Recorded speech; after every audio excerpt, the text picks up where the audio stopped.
Morning guys, welcome back to the channel.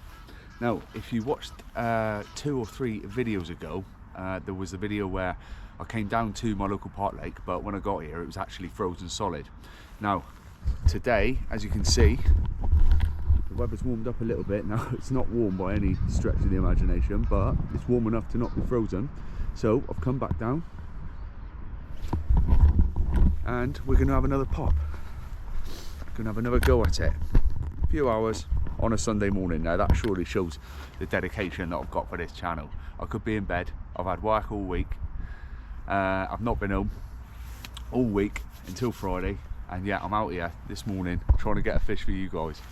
Right, now the original plan for this morning, as I was driving down, was finesse. I was thinking, well, I've tried all these big lures, that's all I pretty much use is massive lures, because I'm thinking it's winter, and they want something decent to eat. If they're going to bother to move, then they want something decent to eat. That's my theory. Now that hasn't quite worked out, as I'm sure you can see from the videos that we've been watching, that I've been making.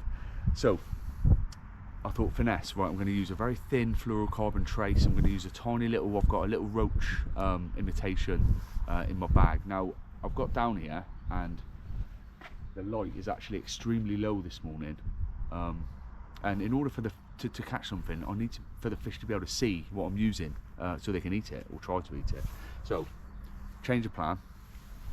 First of all, this morning, until the sun comes up properly, I'm going for the Abu Garcia Beast, which has the massive paddle tail. Now that's going to be a lot of use in these darker conditions, because the fish will be able to feel it going past in the water. It causes a lot of vibration, so that's what I'm going for. Once the sun comes up, I'm going to go back to the original plan, which was the finesse setup. Right, let's get on it. Nah, I'm sinking, give up. Oh, ooh. Right, here we go. First cast, as I always do, filming the first cast, you never know.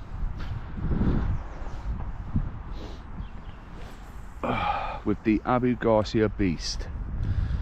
Now it's not too deep here in this lake apparently, so I'm not going to let it sink too much, and I'm just going to be doing a straight retrieve with this one, no messing around, because that paddle tail hopefully should be doing all the work for me.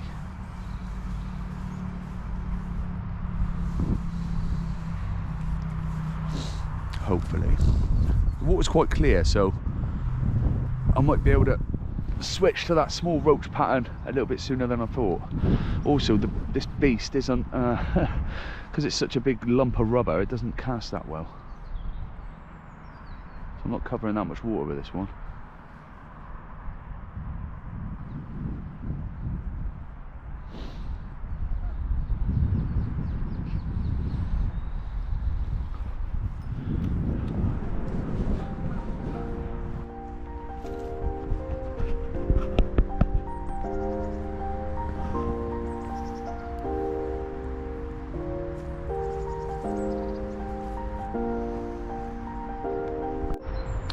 Another hopeful looking little bay. They're all hopeful looking. Get a couple in there, I think. Also some overhanging trees on this side. Let's give it a go. Let's give it a go, eh? I always tend to try the margins first, just because if you're casting around and stomping around on your feet for ages, then it's going to spook anything off that may have been sitting here.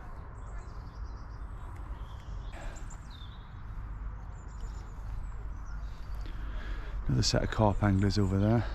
This is the problem this time of year, because deep in the winter you tend to have the whole sort of venue to yourself, but then as the weather warms up into February and March, as the pike season comes to an end, pike season ends on the 1st of March, and sort of February time, the lakes tend to fill up with these little green men in their little green tents. sort of camp out for a few days and go home. Not that I can say much.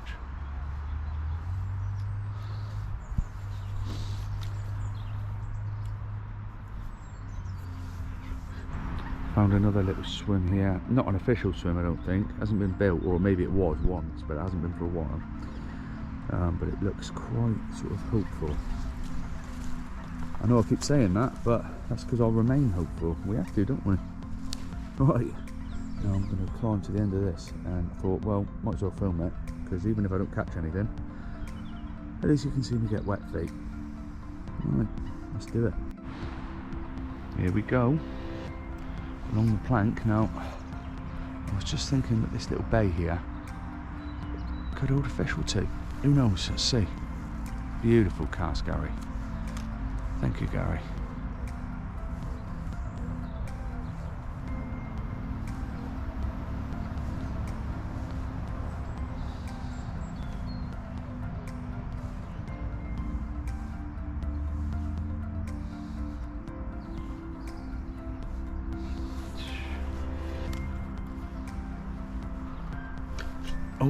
Oh no, oh no.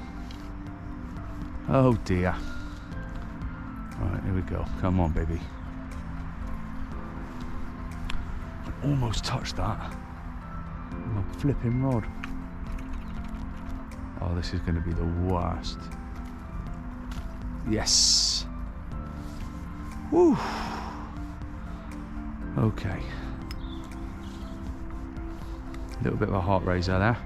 Not the kind I wanted, but never mind. Let's try again.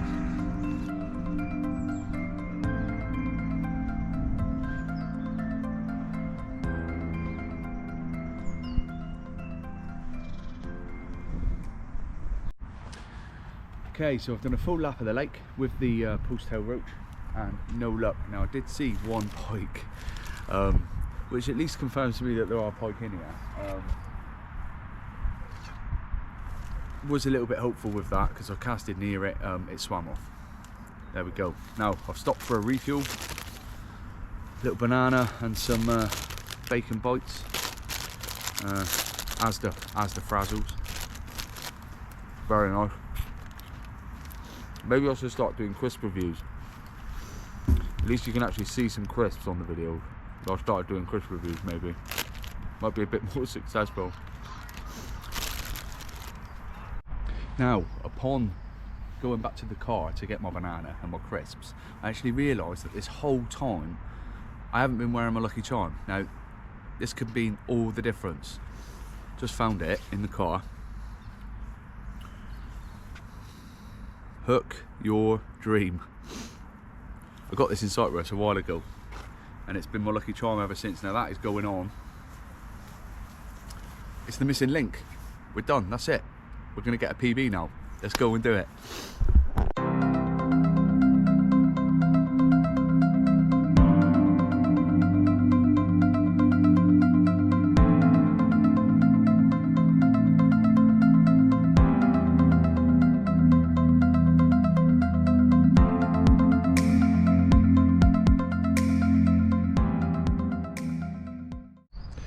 Just spoke to a guy while I was having some crisps by the car, and he said that his friend had an 18-pound pike out of this swim that's directly behind me yesterday.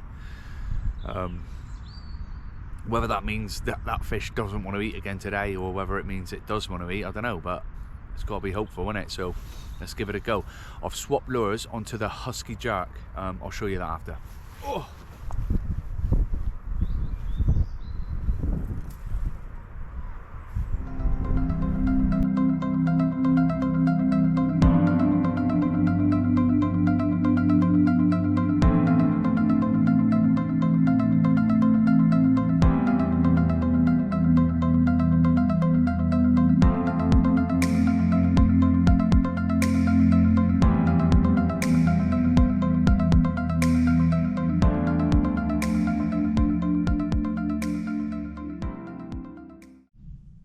Okay, so I mentioned the guy that I spoke to who said that someone had had a big pike out of the lake.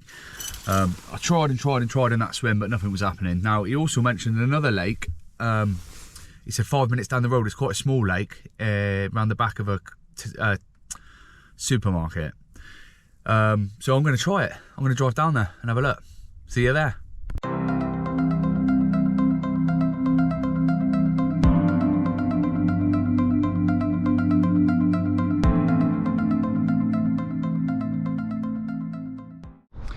Now, I did mention, well, I just said that guy gave me a tip on a little lake behind a supermarket. Now I'm here.